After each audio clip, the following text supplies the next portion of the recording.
Okay guys, today I'm going to be covering the low oil pressure or no oil pressure or intermittent oil pressure light on a Dodge Chrysler Plymouth. It's a pretty common problem. This here is a Dodge Magnum 2006, and you can see there's the oil pressure light right there. It just went off. But as when I started up, see that oil pressure light is staying on. And the first thing you're going to want to do is check to make sure you have oil in your motor. If the oil's full and it's not chattering, you know, there's a good chance it's just the sensor that has gone bad, like what I believe happened to this car. It's been running fine, all of a sudden that came on, thought it was out of oil. Seemed like, you know, it's running fine, running smooth, there's no chattering. It's got normal power, everything. So what I'm doing is I'm changing the oil pressure sensor today.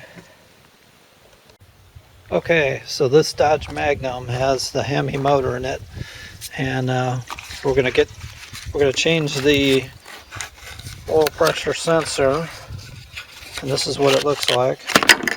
The new part, it's gonna look just like that. It's brass. It has 3 prongs inside there in the fitting, and it has the wires that go and have a little clip where it snaps onto there. And the location is right above your oil filter. So the oil filter is located in the bottom here, right about here somewhere. It would be pretty close to the back of this alternator right here. See where the alternator is. I'll give you a shot from below and I'll show you exactly where it is when I get this lifted up in the air. This is going to be for the Dodge Magnum, anything with the Hemi in it around this year. This one's a 2006, but it'd be similar. Different years will be similar to this. Okay guys, you're going to need a deep well socket for this to get this sensor out. And what I found is a 27mm fits it.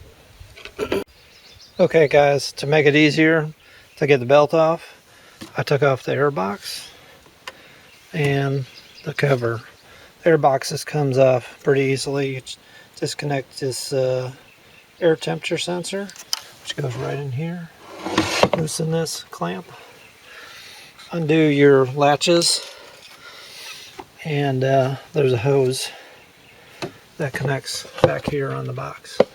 And then take that air box off, and then you're going to take a 3/8 drive and set it to loosen.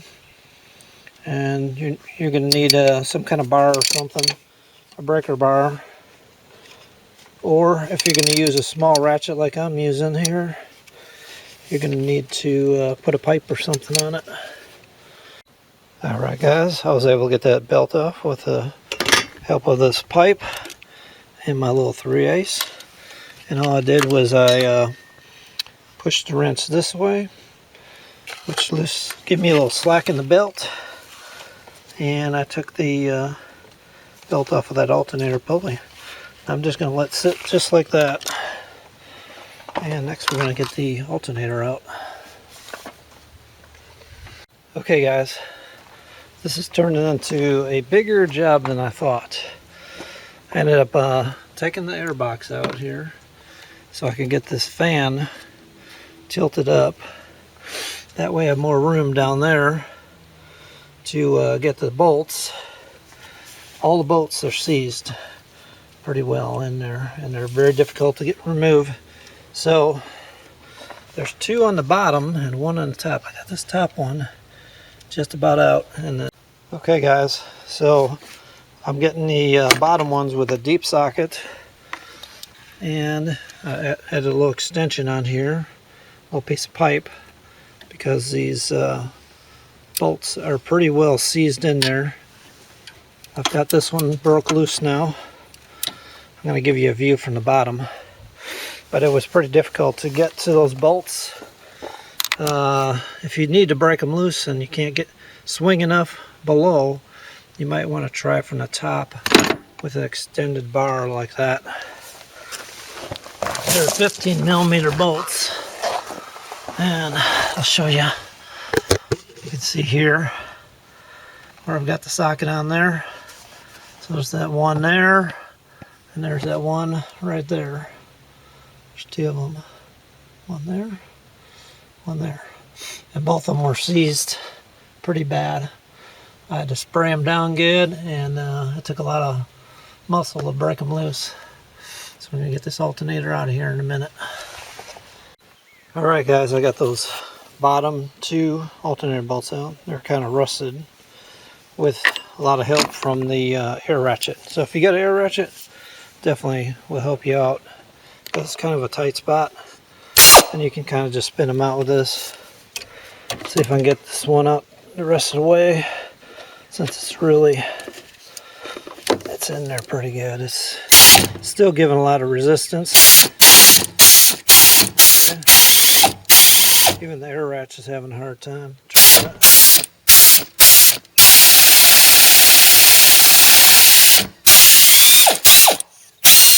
There it goes. It's out all the way now. Okay guys, before you get your alternator pulled out, you're going to want to take off negative terminal on your battery. Okay guys, I've got the alternator out. Got my fan tipped way over here, so I got more room. And the sensor is, see where my finger is, pointing right that way. Just behind this piece here.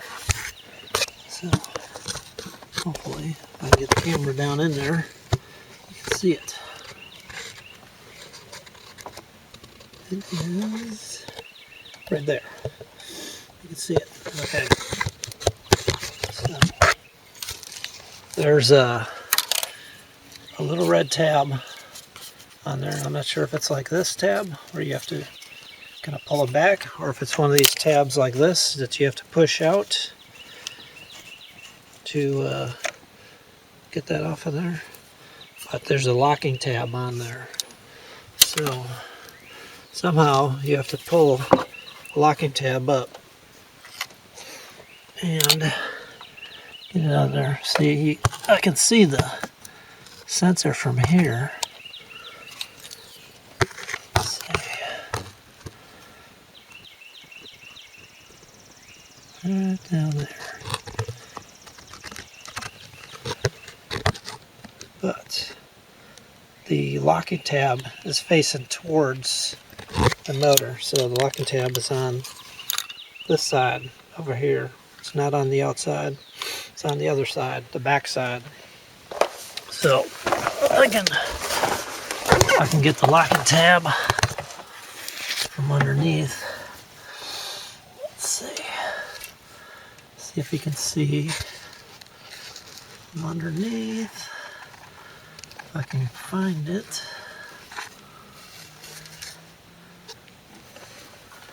It's right here.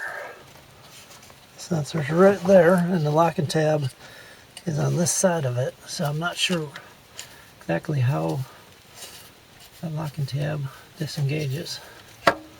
Somehow, no, I think you have to squeeze it, because it squeezed a little bit, and then pull on it. Hopefully, without breaking it.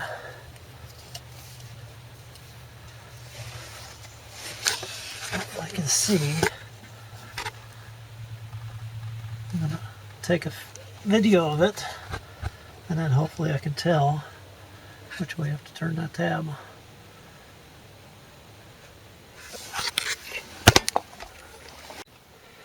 Okay guys, this is the connector.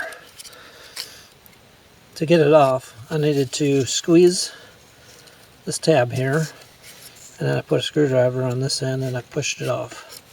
Connect off the sensor. Okay guys, this is what worked to get the sensor out. A 27 millimeter socket. an extension that's probably like about 5-6 inches long, 1/2 inch drive. That was perfect. I had to move the cooling fan out of the way just to get enough clearance here to get this whole setup in there.